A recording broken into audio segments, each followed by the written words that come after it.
Olá, boa noite, seja bem-vindo, também bem-vinda e bem-vinde ao Sinapse CL desta segunda-feira, dia 18 de dezembro de 2023. Ho, ho, ho, estamos quase lá.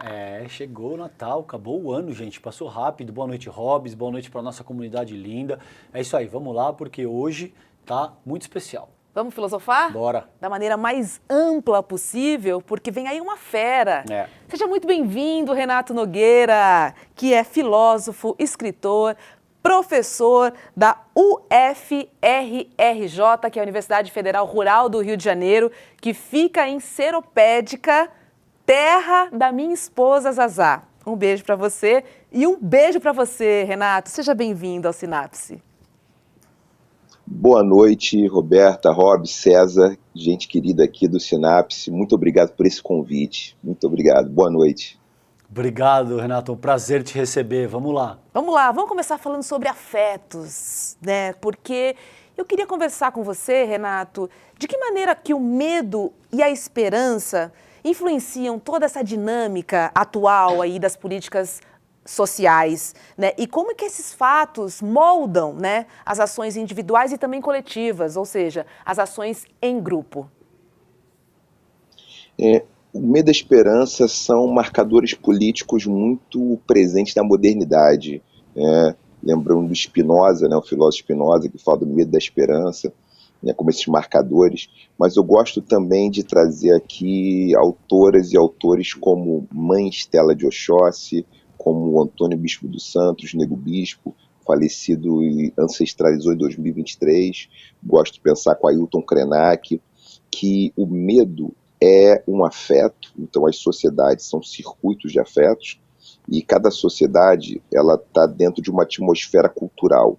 Algumas sociedades estão mais presentes, tem mais presente uma atmosfera cultural cosmofóbica, em que o medo é o afeto organizador, e outras sociedades, elas são cosmofílicas. O medo existe, porém o medo ele não determina as relações que as pessoas mantêm consigo e com a vida. A natureza e os outros não nos assustam. A gente é capaz de compartilhar com os outros. A gente é capaz de se articular com a natureza. Então isso faz uma diferença. A gente pode falar então em culturas cosmofóbicas e culturas cosmofílicas. Nas cosmofóbicas, o medo produz uma hipervigilância crônica, é um estado de pânico quase constante. E nesse estado de pânico constante, a gente vai ter que lidar com dificuldades e com a ideia de escassez. A escassez vai ser mais presente. Então, Renato, a ideia da escassez. Uhum. E como é que se avalia aí o atual momento da nossa sociedade, da sociedade brasileira? A gente é mais cosmofóbico ou mais cosmofílico, sobretudo a partir da própria ascensão do bolsonarismo? Como é que se avalia isso? Eu avalio que o medo foi um elemento fundamental para poder organizar a extrema-direita. Ou seja, a extrema-direita opera com um elemento do medo, porque isso faz com que a ideia de segurança, a ideia de proteção e a possibilidade de estabelecer um maniqueísmo entre aqueles que são pessoas de bem e as pessoas que estão indo contra o princípio da propriedade privada entra em jogo. Então o medo é um afeto, que é uma emoção, né? O medo é uma emoção, que ela vai ser utilizada politicamente com mais facilidade para um exercício de domínio, um exercício de produção de um individualismo exacerbado e de um clamor por um tipo de liberdade que coloca em xeque o próprio coletivo. Ou seja, não existe pessoas, uma sociedade sem coletividade. Porém, isso faz com que aquela ideia que a Margaret Thatcher, ela tinha, né, dizia que não existia coletivo, só existiam indivíduos, o que é um problema, né? Claro. Ou seja, é um problemaço isso. Então, essa ideia, por isso eu concordo com a ideia de que um projeto de extrema-direita, ele está muito articulado ao afeto do medo, fundamentalmente. E deixa eu complementar, porque essa ideia é muito boa antes de te passar, Rô. Não por acaso, tem dois autores que eu gosto, que é o Dardot e o Laval. Eles entendem o neoliberalismo como uma racionalidade que organiza um governo dos seres humanos segundo um princípio universal da concorrência e, consequentemente, da desigualdade. Essa é a definição de neoliberalismo. Essa racionalidade surge com a Thatcher. No Reino Unido, essa racionalidade surge com o Reagan nos Estados Unidos, surge com o Giscard d'Estaing, com o Kohl, com as ditaduras do Cone Sul.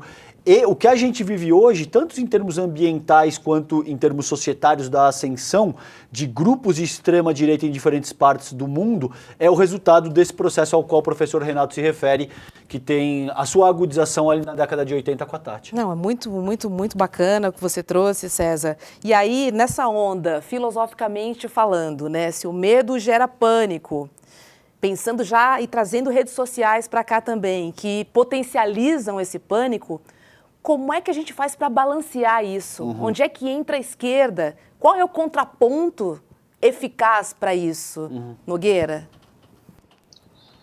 Eu acho que tem uma coisa importante, né, que é a esquerda se articular com uma cultura cosmofílica, muito importante, porque tem uma base cultural. A base cultural tem relação com o imaginário. O imaginário de concorrência, competição desenfreada, ele vai sempre criar uma ideia de que tem uma terra prometida. Essa é uma das bases, né? Tanto que tem um tipo de fundamentalismo religioso abrâmico. As tradições abrâmicas, pelo menos nas suas interpretações hegemônicas, elas têm uma noção, elas têm uma ideia de ideologia da tribo eleita. Ou seja, tem uma tribo que vai ser eleita ou pela graça, ou porque essa tribo foi escolhida por Deus para ela encontrar a terra prometida. E as outras não têm esse direito. O que acontece é que o projeto neoliberal ele vai hipostasiar isso, vai reeditar isso a partir de princípios da economia, de uma economia em que os mais fortes, os mais habilitados conseguem encontrar a terra prometida. O que acontece com culturas cosmofílicas, e essas culturas cosmofílicas, elas não operam dentro de um princípio abrâmico, ou seja, do patriarca Abraão, pelo menos naquilo que os monoteísmos, né, do judaísmo, cristianismo e islamismo têm em comum, que é a ideia de que tem um povo que vai ser salvo, ou um grupo, um conjunto de pessoas que vai chegar à salvação, você tem uma noção diferente, não tem a ideia de salvação. Tem uma noção de que nós precisamos manter o equilíbrio. E mantém-se o equilíbrio a partir de quê? Do compartilhamento, da confluência. Então a gente vai precisar mexer numa lógica cultural que precisa remodular o imaginário. E essa modulação de um imaginário novo, que não é tão novo assim, vai produzir subjetividades, que são modos de pensar, sentir e desejar, que ela vai compreender que a maneira de lidar com os conflitos não é uma guerra de todos contra todos, não é uma guerra em torno de procurar o recurso para aqueles que são mais capazes, mais competentes, mas nós precisamos usar nossa criatividade para produzir um tipo de competição no seu sentido originário, ou pelo menos no seu sentido afropindorâmico. Competir é como nós reunimos as nossas capacidades e competências para resolver problemas que dizem respeito a toda a humanidade, a todo mundo. Porque a única forma de viver é junto. Não é dialogando, que alguns vão chegar e outros não. Sim.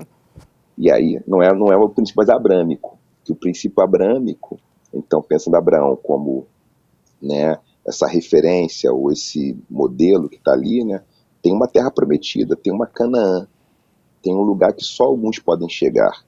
E aí o capitalismo se reapropria disso no seu projeto neoliberal, está dizendo só alguns chegam realmente, só os mais competentes.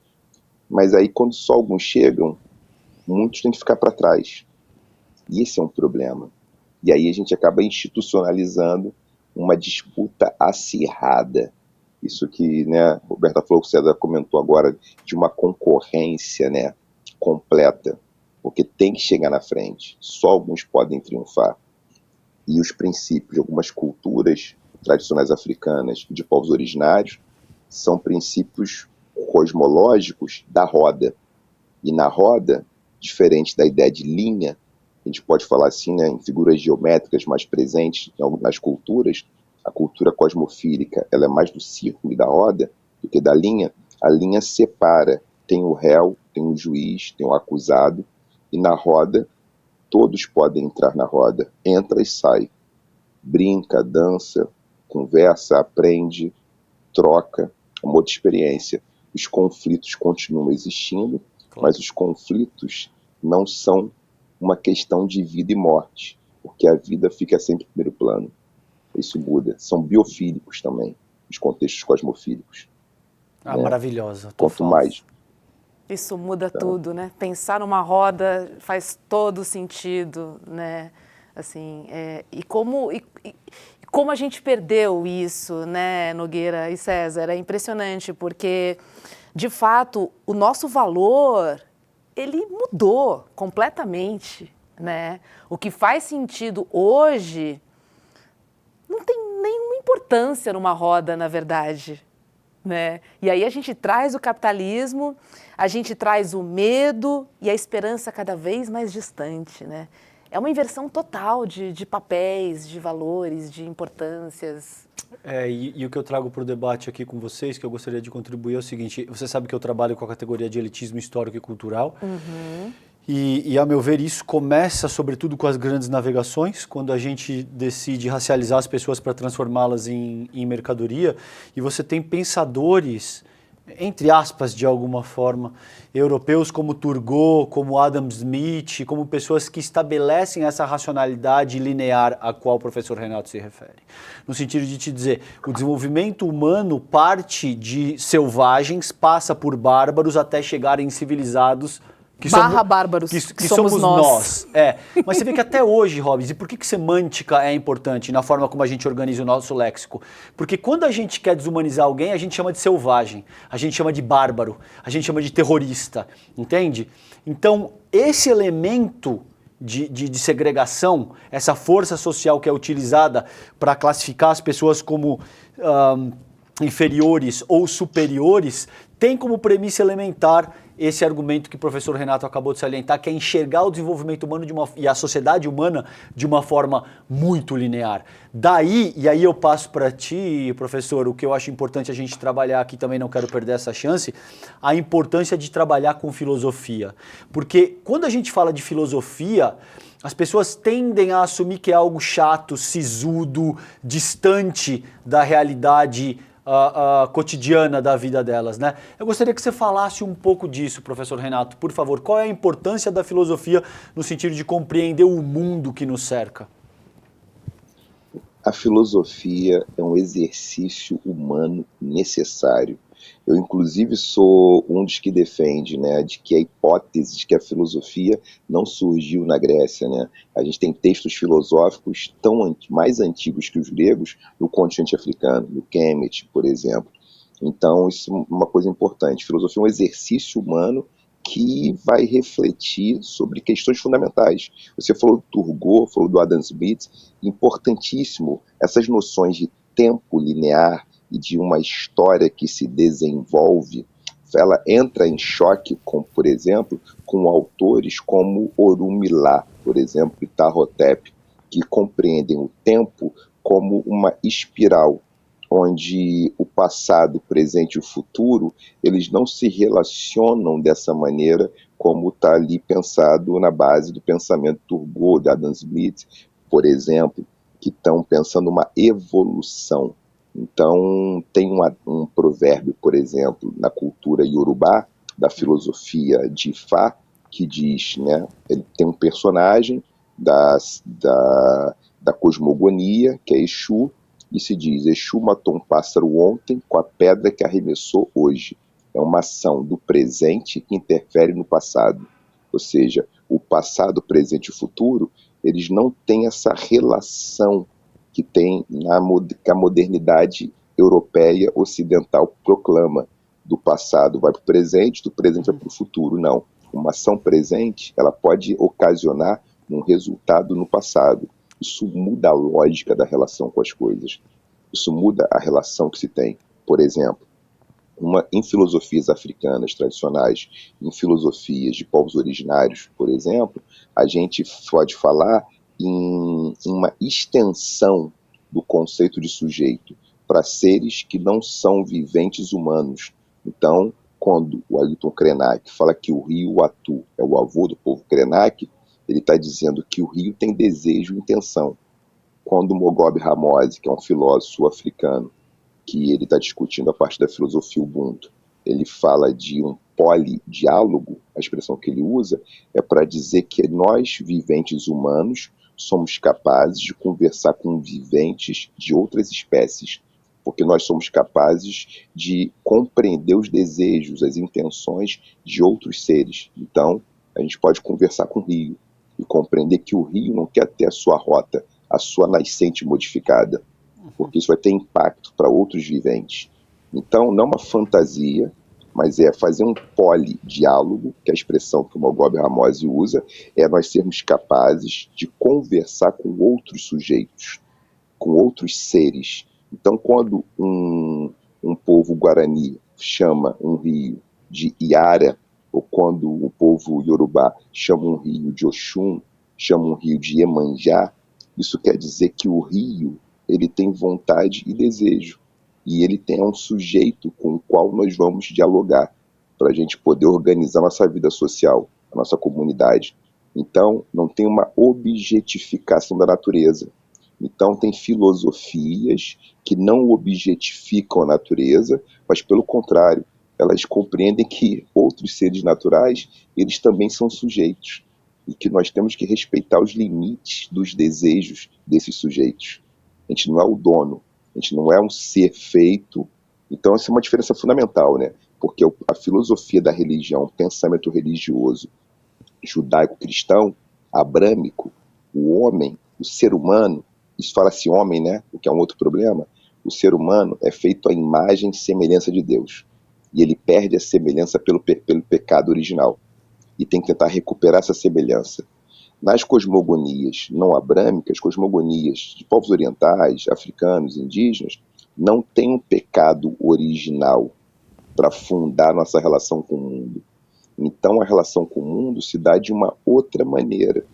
Se dá como nós somos seres que convivemos com outros seres, e a relação que nós temos que estabelecer com esses seres é uma relação de respeito, uma relação de cuidado.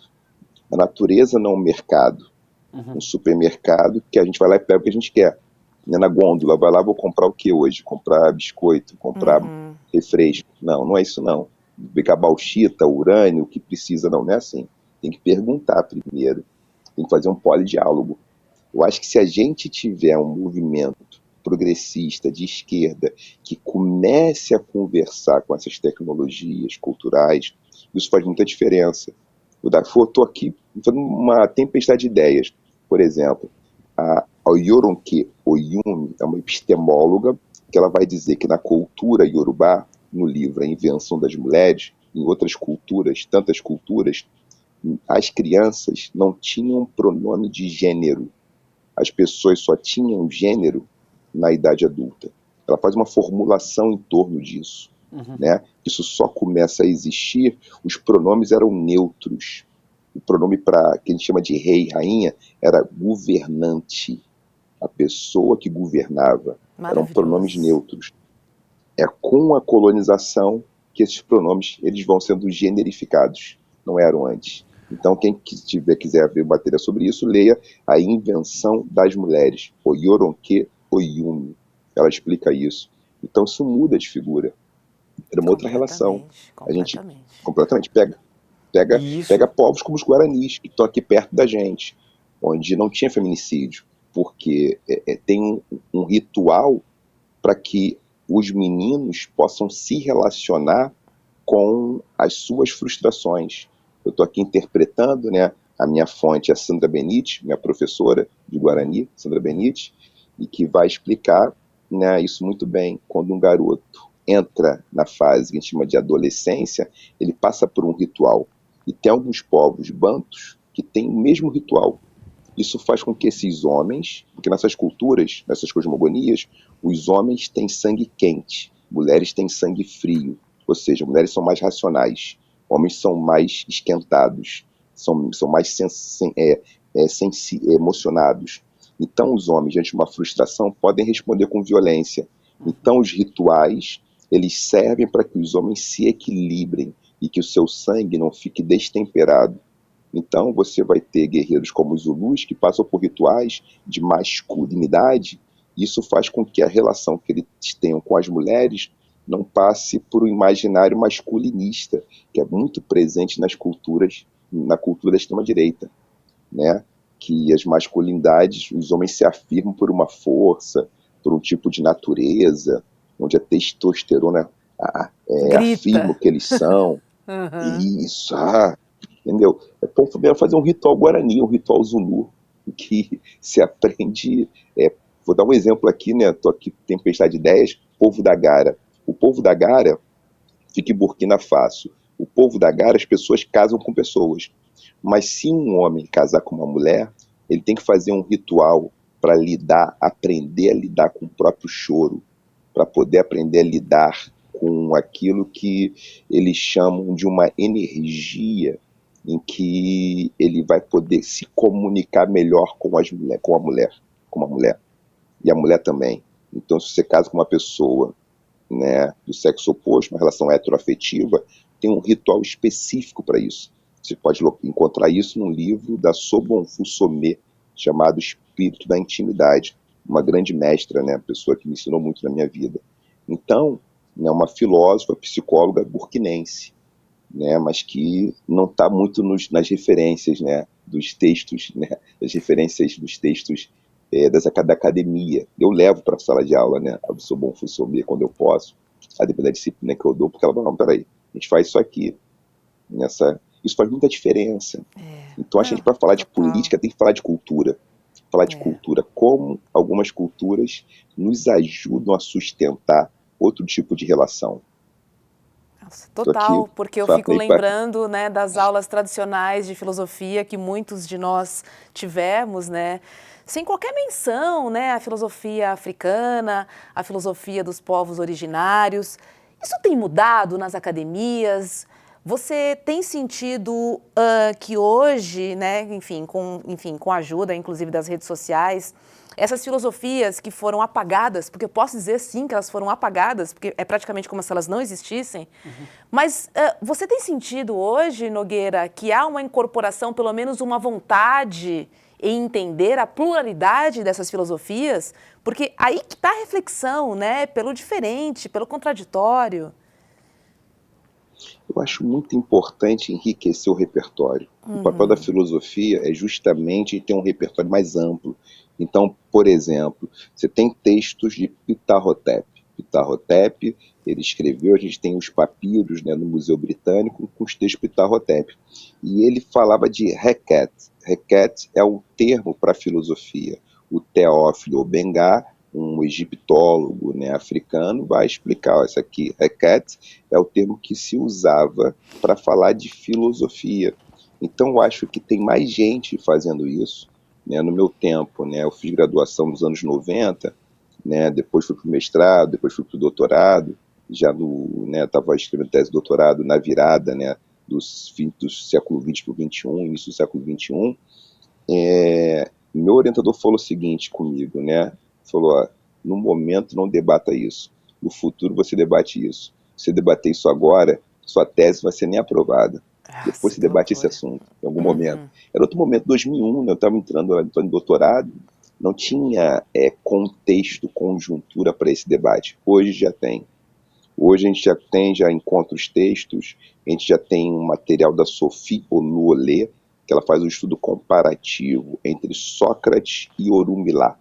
Sócrates, que foi o mestre de Platão, e ela faz um estudo comparativo, como os dois tinham perguntas semelhantes, mas tinham encaminhamentos teóricos distintos, e a gente tem o Maulana Karenga, que tem um texto, uma coletânea dos ensinamentos de Orunmila, chamado Odu e Fá. Então a gente hoje consegue ter mais acesso a esse material que não se tinha tanto acesso. Então a gente consegue começar a pensar sobre isso. Então, o que eu acho importante? Fazer um amplo diálogo. Por quê? Não é que a gente vai abandonar as filosofias ocidentais, as escolas de filosofia, mas é importante compreender que alguns problemas eles podem ser melhor tratados se a gente ampliar o repertório. Sim, né? Total. E aí muda as figuras, amplia o repertório do debate. Você não fica muito restrito. E esse eu acho que é o cerne da questão. Maravilhosa, de novo, a tua fala. Sei que vai parecer que eu tô rasgando seda, mas é porque, de fato... Mas tá mesmo e tá tudo bem, aqui não, a gente eu não tô rasgando seda. Quando precisa, a gente rasga também. Mas a questão não é rasgar seda, a questão é que a fala do Renato é de fato brilhante pelo seguinte. Primeiro que denota, eu venho recebendo muitas mensagens, professor, de que as pessoas estão usando o conteúdo do Sinapse em sala de aula. Então é absolutamente fundamental, porque... demonstra o que é a filosofia de uma maneira mais abrangente, mais ampla. A filosofia é pensar o mundo, a filosofia é pensar problemas, a filosofia é pensar a própria condição humana. E na medida em que você tem uma caixa de ferramentas, vamos colocar essa metáfora, mais ampla, é óbvio que a tua atuação e a tua propriedade para fazer isso também é amplificada em muitas vezes. Então, daí a importância disso que Renato traz para a gente. A questão não é pensar uma única base epistemológica ou outra. Agora, o fato, o que vem acontecendo ao longo dos últimos 350, 400, 500 anos, é que a gente vem pensando o desenvolvimento humano sob o prisma de uma única... cultura, de uma única fonte, de uma única ética, de uma única filosofia, em última análise. E aí eu passo para ti, Rô, dizendo o seguinte, a gente tem um escritor, o Camus, que eu gosto, não sei se eu já disse isso aqui no Sinapse, o Camus te diz o seguinte, um bom romance, presta atenção isso que legal, Rô, um bom romance nada mais é do que uma filosofia organizada através de imagens. Entende? E quanto melhor é o romance, mais incólume, mais despercebida passa a filosofia que organiza essas imagens. Isso te dá a real dimensão da importância do que é a filosofia. Filosofia é tudo. Filosofia organiza o nosso modelo de sociabilidade e daí a importância de discutir temas como esse, por exemplo. Vou trazer outro tema. Nogueira, o suicídio é considerado uma questão filosófica também? Boa. Muito filosófica. Isso é uma questão que eu adoro trabalhar, porque esse filósofo, né, do continente africano, né, franco-argelino, né, nasceu ali na Argélia, Albert Camus, ele trabalha tanto no mito de Sísifo como no Estrangeiro, que é uma obra que eu adoro, que eu li, né, quando tinha 18 anos de idade e fiquei apaixonado por essa obra, em que ele coloca a grande questão da filosofia é se a vida vale ou não a pena. Essa é a questão que ele coloca em jogo. E aí, se a vida vale ou não a pena, tem relação com a maneira como nós nos disponibilizamos na relação com o mundo. E aí o mundo pode ser muito assustador, porque os fenômenos da natureza fogem ao nosso controle. Então, imagina a gente lá no Neolítico, vendo a nossa espécie, terremotos, maremotos, né, mudanças climáticas, o que fazer diante disso? A gente vendo o nosso corpo, né, adoecer, envelhecer, tendo conflitos com os outros. Então a pergunta era, vale a pena a vida ou não vale a pena a vida? Essa foi uma grande pergunta. Como a gente se relaciona com a vida?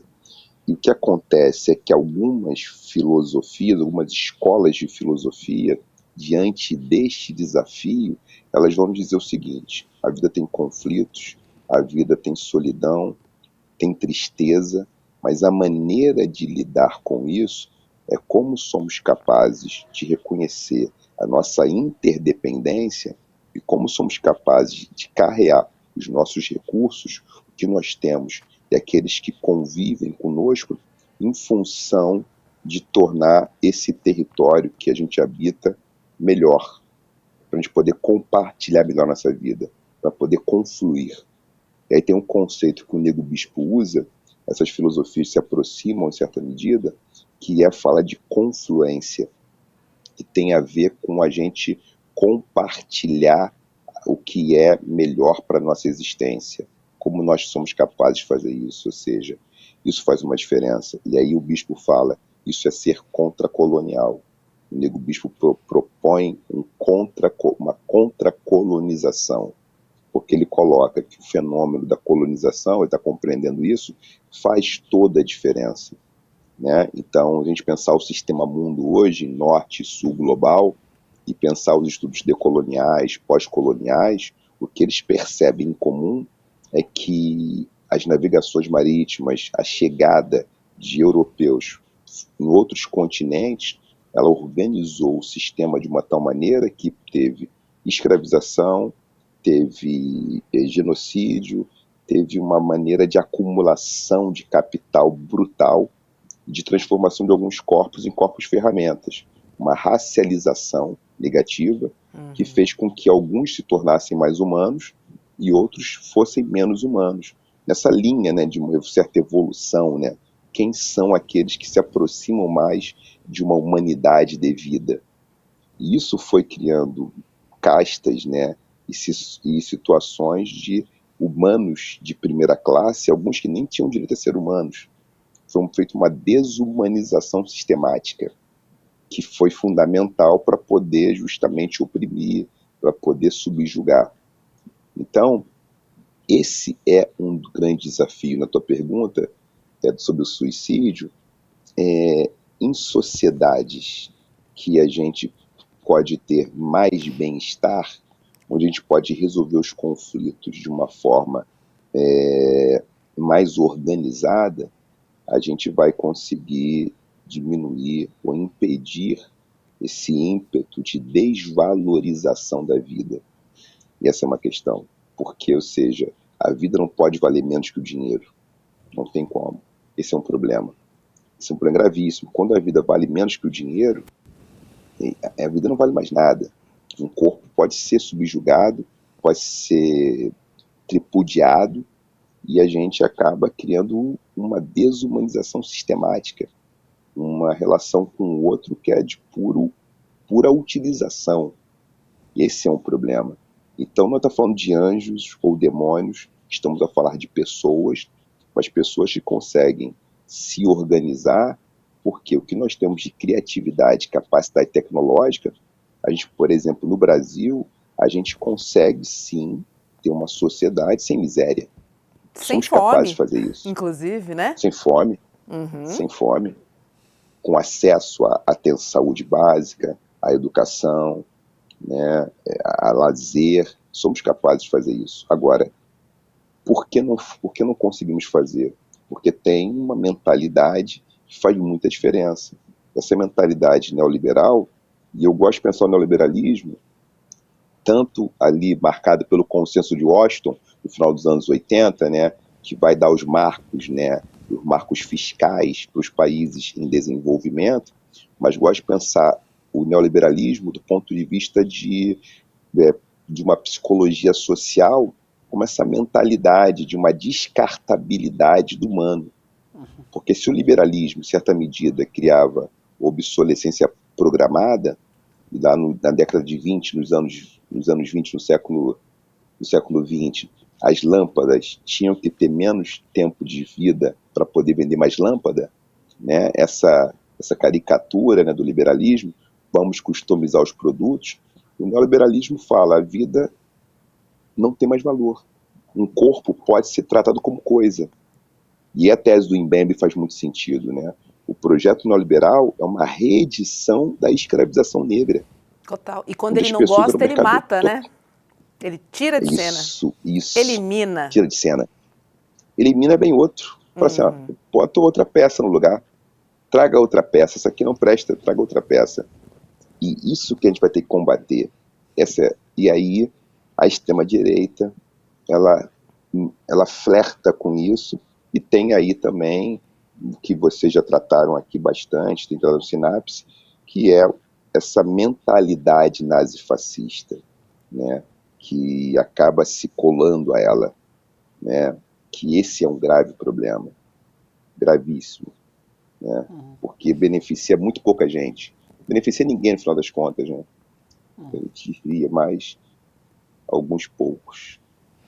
Renato, e a gente vem, acho que o que é importante salientar é que até aqui a gente discutiu um pouco que existem diferentes modelos, bases epistemológicas. De fato, a gente tem um modelo mais ocidental, que enxerga o desenvolvimento humano de uma perspectiva mais linear, mais biologista e que, portanto, visa transformar todo mundo em mercadoria no sentido de avançar esse modelo neoliberal de raciocínio ao qual a gente se refere.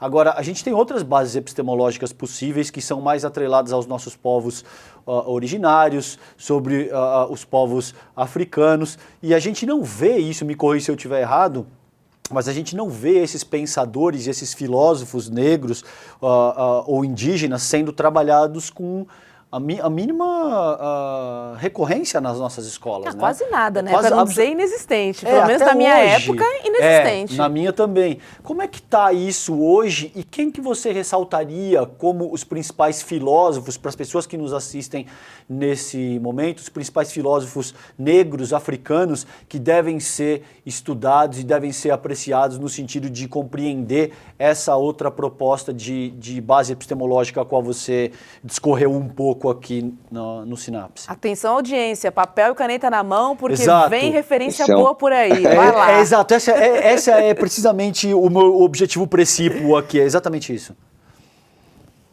Esse é um desafio, então, pensar, né, na história da filosofia, algumas autoras e autores interessantes. Eu diria que Orunmila é um autor importante, né? Fala de uma filosofia da natureza, de uma ética, fala dos elementos, né? Ar, terra, água e fogo, fala dos caminhos, dos odus. Orunmila. A gente tem um texto que o Maulana Karenga fez uma tradução, né? Um texto bilíngue em Yorubá e inglês. Esse texto não está traduzido, a gente até traduziu algumas coisas, que é Odu e Fá, vale muito a pena. Na antiguidade tem Ptah Hotep, a gente tem Sheikh Anta Diop, senegalês, importante, que fala dos berços civilizatórios. Tem o Yoronke Oyumi, tem tantas, né? Fica a Sobonfu Somé. Sobonfu Somé, eu gosto muito do trabalho dela. Ela tem um livro chamado O Espírito da Intimidade.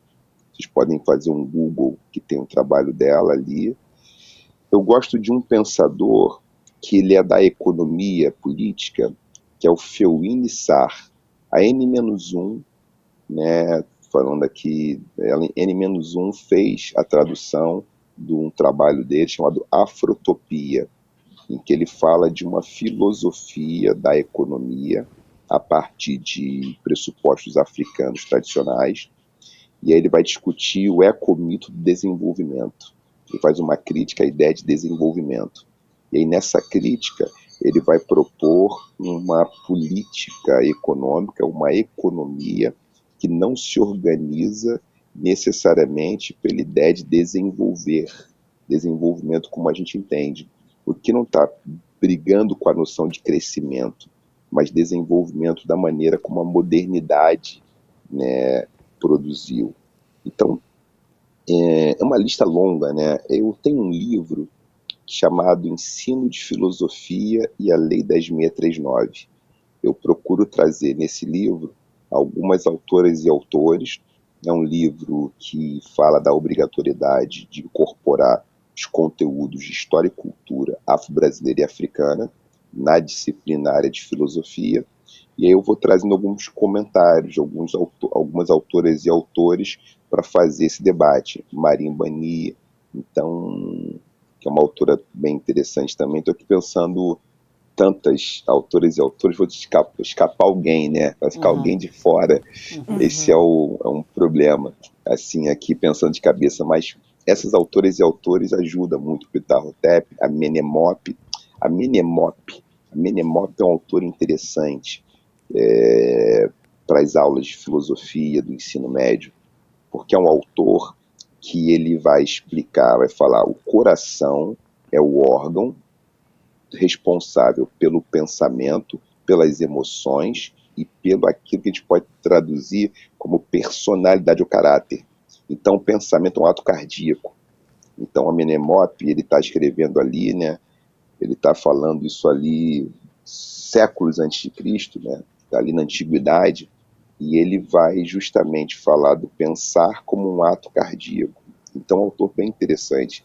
E ele fala do problema da inflamação. A tradução, uma boa tradução, porque ele está dizendo, é que a gente tem que ter uma vida sem inflamação. Então, isso é uma vida organizada. Isso passa por um coração leve. Então, quando o coração é pesado, que a gente está pensando e está sentindo, tem muito peso, a gente fica adoecido, tem um espírito adoecido. A palavra espírito a gente pode traduzir como vida. Então vale muito a pena ler esses autores da antiguidade, que eu cito nesse meu livro, Ensino de Filosofia, Lei 10.639, que saiu pela Palas em 2014, e que é um livro de introdução, né? Um livro curto ali, que serve para uma aula de filosofia no ensino médio, pode, né, ser muito para professoras, professores também. Então, acho que, pensando filosofia como exercício espiritual, né, aquilo que um filósofo, historiador, que é o Pierre Hadot, ele fala, né, a filosofia na antiguidade era um exercício espiritual. Porque está nas escolas de filosofia estoicas, no estoicismo, no epicurismo, por exemplo, é como eu lido com a minha existência, de que maneira. E a gente já tinha isso sendo feito por, né? Tinha isso já sendo feito fora do continente europeu. Queria aproveitar que você falou do cardíaco e eu queria trazer o amor aqui, que a gente está quase acabando o programa. E eu queria entender com você, Nogueira, se você considera o amor o grande elemento transformador, de fato, das relações sociais, nas políticas contemporâneas principalmente. Então, eu acho que tem uma questão no amor, para a gente pensar politicamente, que não é fácil, né, de trazer. Porque o amor é uma energia muito cara. E como é que eu percebo? Existe uma fantasia que ela vai proclamar um amor universal, um amor incondicional. E vai também articular o amor à noção de sacrifício. Isso tem muito a ver com o pensamento religioso, cristão principalmente, que está na base da cultura ocidental. O Ocidente, como a gente entende a modernidade, está ligada, sim, a instituições. Uma delas é a Igreja Católica Apostólica Romana, que fez parte do projeto de expansões marítimas, dos projetos, né, de colonização, e tem uma ideia do sacrifício ligada ao amor. Eu gosto muito de pensar o amor também descolado da noção de sacrifício, porque o sacrifício que é feito na experiência do amor ágape, né, então tem formas, tem expressões do amor que a gente pode pensar, então amor eros, amor ágape e tantos outros, né? Isso aparece na cultura grega. O que ocorre? Se a gente pensar o amor nessa linha do sacrifício, isso pode criar alguns inconvenientes. Então eu gosto muito de pensar o amor descolado do sacrifício. Eu gosto muito de pensar o amor como muito próximo àquilo que Orumilá chama de axé, né? Axé é uma tradução para axé, é energia vital ou equilíbrio. Poder, né? Ou, por exemplo, é poder, força ou homeostase. O que é homeostase?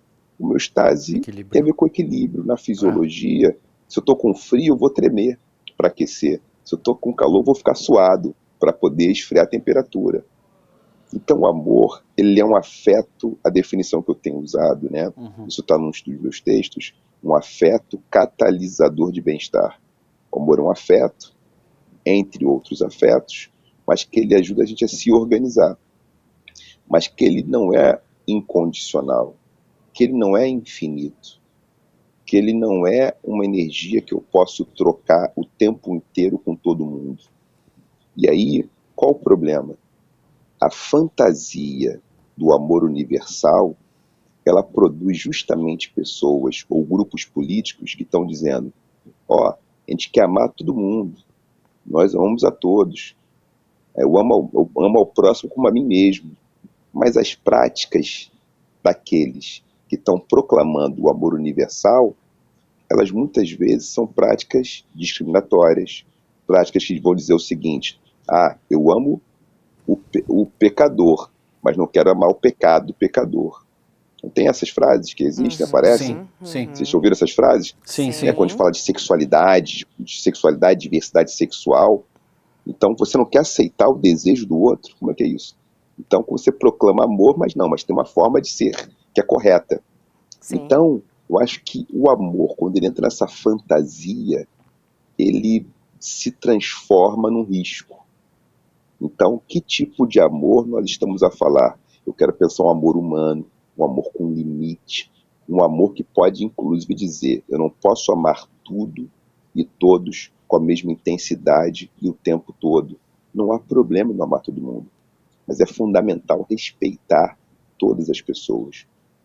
E o respeito só se dá quando a gente entende que estamos falando de um afeto humano, um afeto que não tem que se articular com um sacrifício supra-humano, um sacrifício de um Deus, né, um Deus encarnado que se sacrifica para todos.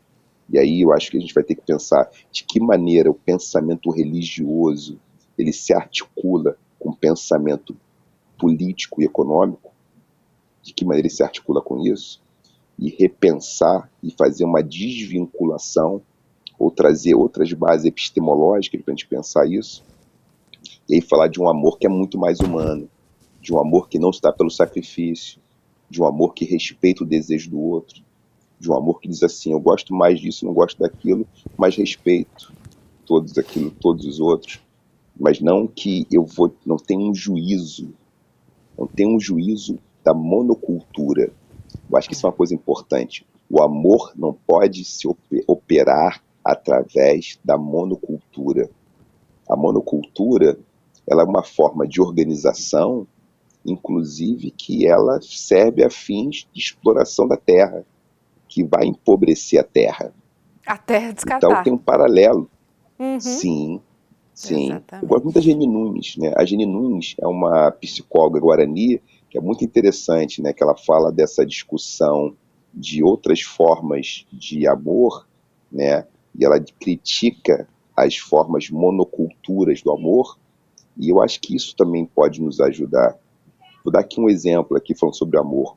Nas sociedades tradicionais africanas, não existia poligamia ou poliandria, existia policonjugalidade. Então, eu vou dar um exemplo. O celibato era proibido. Não tinha celibato. Lógico, falar em África, hoje são 55 países, né, ou 54, segundo a ONU. Segundo a União Africana, são 55, tem o Saara Ocidental, e quase 500 povos diferentes. A depender da região que você está lá, tem 3, 15, 14 povos distintos. O que acontece? Se tinha muitas mulheres heteroafetivas numa comunidade, mas a quantidade de mulheres era superior à de homens, alguns homens tinham 2 ou 3 esposas. Isso era o acordo da comunidade. Vocês podem aprender isso com o Carlos Moore, né? O Carlos Moore, que tem um trabalho muito interessante, é um homem dos que eu conheço que mais conhece o continente africano.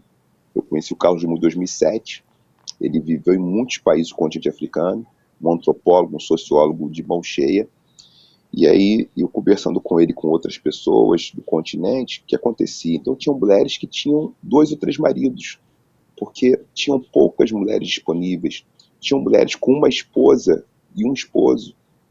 Então você tinha era outra conjuntura. Sim. Isso antes da colonização. O que existia era: você não pode ficar sozinho, porque se você fica sozinho, a gente entende que as pessoas que estão sofrendo, elas produzem sofrimento na comunidade.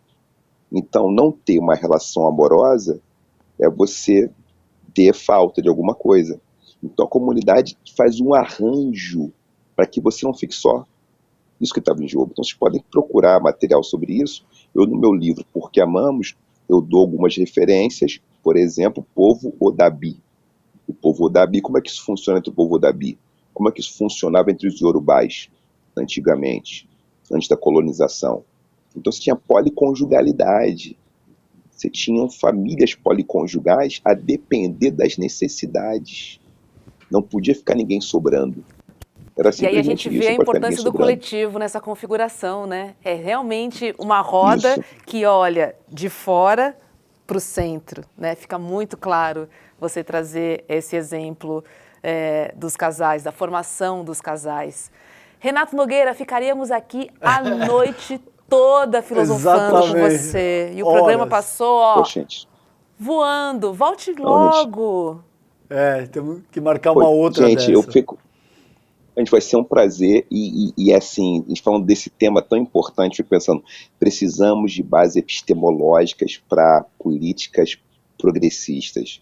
Eu acho que aquilo que o Feuini Sarr traz merece mais estudo, mais empenho. Ele é um economista com uma formação em escolas da Europa, mas que tem uma formação cultural, né? Ele tem uma formação policultural, né? Ele também, né? Ele tem uma formação polirracional. Eu gosto muito dessa expressão do Dimas Massolo. Massolo fala em pesquisas polirracionais e estudos monorracionais. Os polirracionais, eles não trabalham só com um modelo de racionalidade. Então, quando a gente tem estudos que são polirracionais, a gente pode dialogar com muitas bases epistemológicas diferentes. Então, eu acho que a gente tem um desafio que é como a gente imprime hoje projetos políticos no campo da política, da cultura, da economia, que não fiquem vinculados a uma única base epistemológica.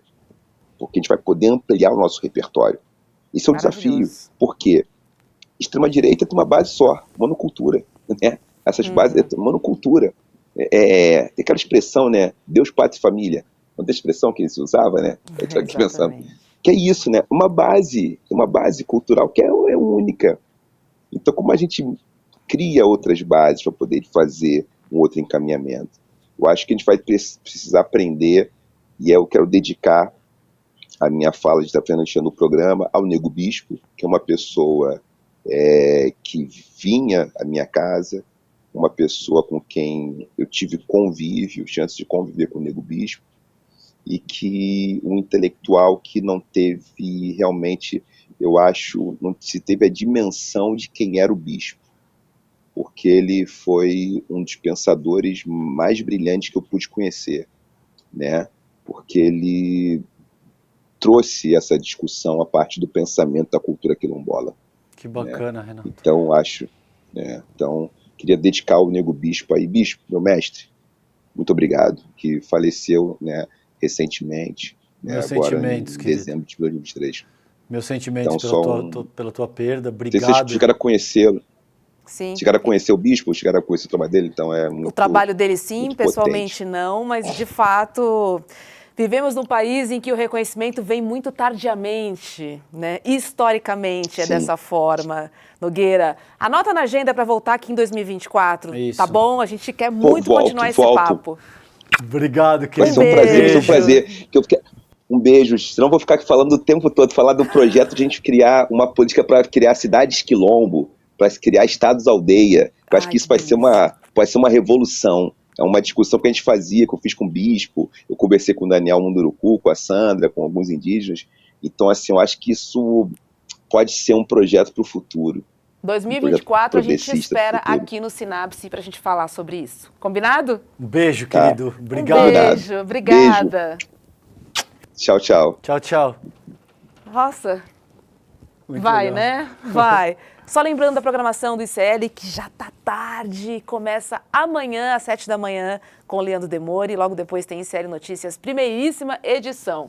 E às 7h30 da noite estamos aqui, sinapsando, trazendo convidados e temas especiais. Um beijo. Fiquem bem, tchau, tchau. Boa noite.